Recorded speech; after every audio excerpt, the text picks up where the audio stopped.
We get a little crazy. No one ever gonna survive unless we are a little.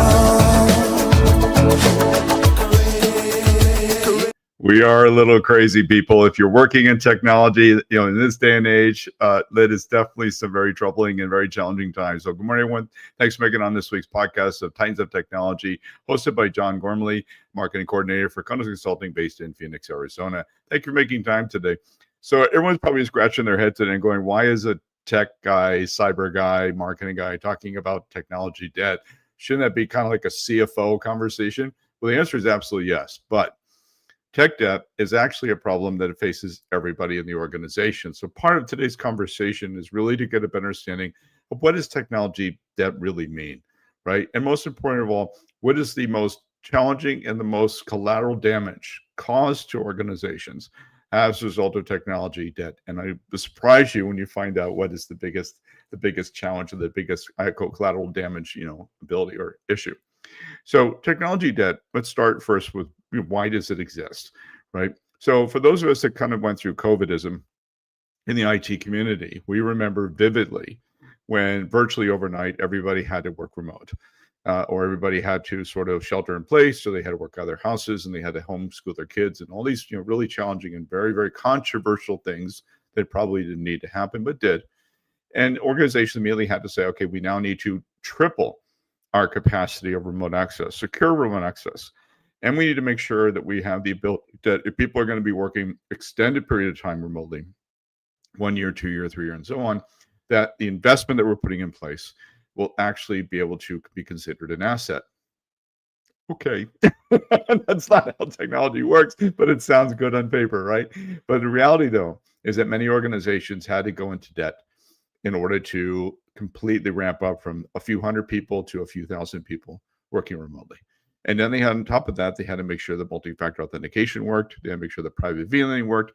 They had to make sure that their zero trust infrastructure can be able to sustain all these things. Well, that takes money. It takes time. So organizations had to go out and spend big dollars. And that's why you saw, Citrix and other stocks and Palo Altos and Zscalers and everybody else's stocks went ballistic, and Zoom, because now you basically had to ramp up capacities. Now, that's what they call in this language, good debt. It means that it's worthwhile. That this is revenue connecting to the debt, and it's something the organization had to do in order to continue to service their customers and develop their products and services. And people looked at the digital transformation and said, yeah, this, I kind of like this model. We don't need 10 buildings. We can get rid of 9. We can do away with a lot of these redundant jobs that we have. It suddenly became this kind of reshaping. On the other hand, people ramped up and hired like crazy because they think that was going to be the business model going forward. And as most of us have seen, that's kind of more of a hybrid reality, right? Because a big part of technology debt is the investment made into people. So hiring people, training people, providing benefits, and stocks and stuff like that, leans upon the organization's financial models. Well, ultimately, many CFOs and CIOs and CISOs and everyone said, well, we're making this investment in people so we can be able to cut costs somewhere else and be able to obviously maybe be more profitable as an organization. I think that's kind of a mixed bag reality, because that's really kind of a knee-jerk reaction into why going into technology debt. Now, let's talk about for a moment bad debt, right? So 2019, 2020, suddenly we ramp up. We had all these licenses. We had all these capabilities. We now have remote access going everywhere. We have new infrastructure, new firewalls, new multi-factor authentication strategies, and so on. And then 2 years later, we look back and say, okay, we're paying an awful lot of money for this stuff. And yet we're locked in for 3 years, or we're locked in for 4 years. And we can't get out of our subscription licensing agreements, or we invested in infrastructure where we realized that a year and a half into it, when we needed new advanced features to cope with increases in malware or AI-powered email phishing attacks. And suddenly we don't have the working capital in order to continue to keep adding capabilities to our security infrastructure. At the same time, we're having to spend money sustaining license fees and costs and maintenance on technologies, and we're hardly either using it, or we're not getting out of it, or it's becoming a big drag down on the organization. Now, why this is important to understand is when you think about one of the big things about digital transformation was that organizations went out of their way to say, we want to be nimble, we want to be agile, we want to be first to market. We want, these are all compelling business reasons because everybody wants to be first, right? And so suddenly with AI coming out, everybody wanted to jump on board with AI and everyone was, investing all this capital in technology. And then they come back and say, where's the return? Right? We're supposed to have gotten all these cool benefits that we sunk all this money into. And that's what's sort of now creating even a worse debt, right? Is that not only did you potentially, spend money and invest in things or, got into some serious pet projects around AI, and now you've now had to look at sideways and say, has it improved our customer efficiencies? Is our net promoter score going up? Are we handling calls faster? Probably, yes. Does our financial system calculate with more accuracy? Are we doing loan approval using AI? Are we doing medical approvals or healthcare insurance approvals through AI? All the things I'm giving you is like, yeah, but it's not exactly as cool and perfect as people thought it was. But you've already consumed capital, whether it's operational expense capital or it's actual capital spending debt or long-term, you've now spent that. So when you sit back and sort of kind of take an evaluation now in 2025, the reason this is a great time to have this technical / business conversation is because we're now coming to the end of the year. There's end of year budgets. There's contracts that are coming up. People are looking at 2026 going, is the economy going to do this? Is it going to do this? We're going to do this. We're going to do this. What are we going to do? Is the world going to fall apart? Right? So what do? The first thing you need to be able to look at is saying, let's take a look at how much we really are spending on technology debt. Now, most industry people will tell you, if 20% or more of your budget is being spent on sustaining legacy existing technologies, that's about the norm.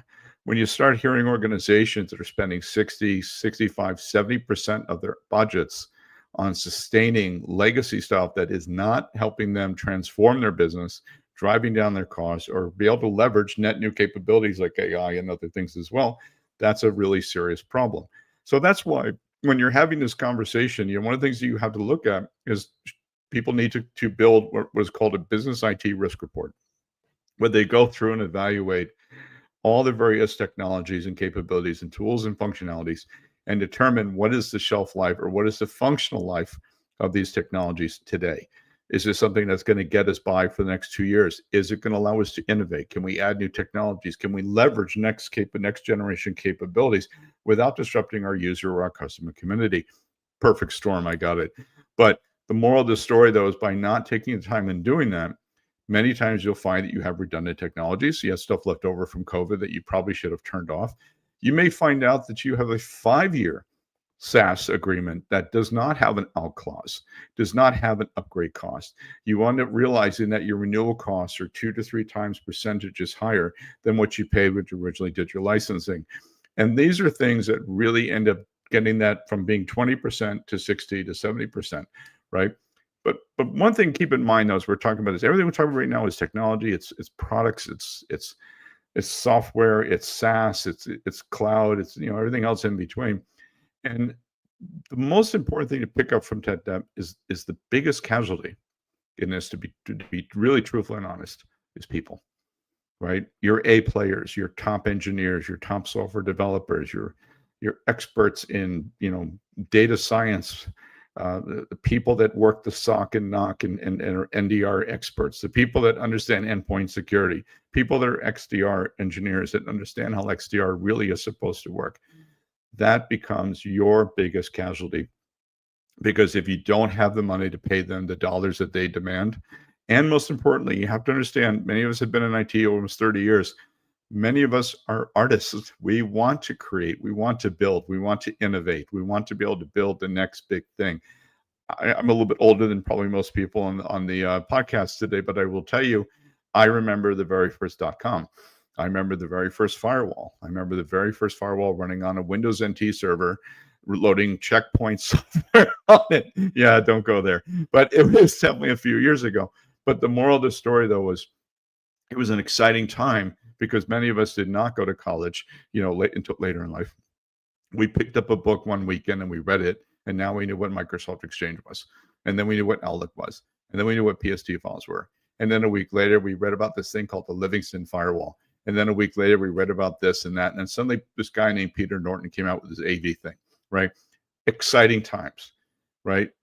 It innovated people, it motivated people, it promoted people wanting to say, you know what, it's the weekend, I should be home with my kids. I had 2 boys, then they were 4 and 2, I think, back then.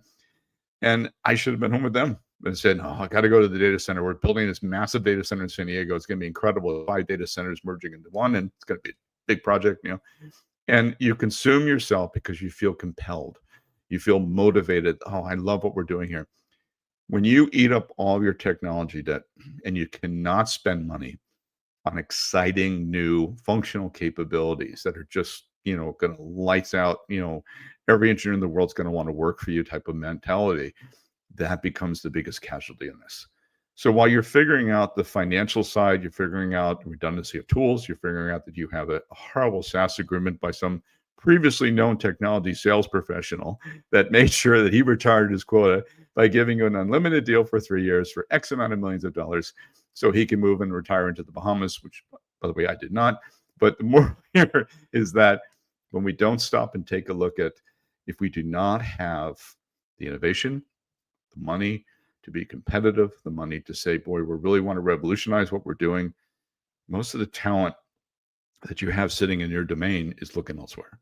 And people like recruiters will reach in. And I saw this even back during my time. Recruiters will call you going, hey, you just built this great big data center in San Diego and you converted a Costco call center into this massive thing.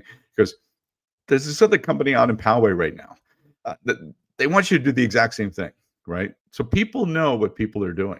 People read LinkedIn. People read the onlines. They see what these companies are doing. They see these companies acquiring. They see these companies laying people off. They see these companies coming out saying, we just announced this latest product powered by AI.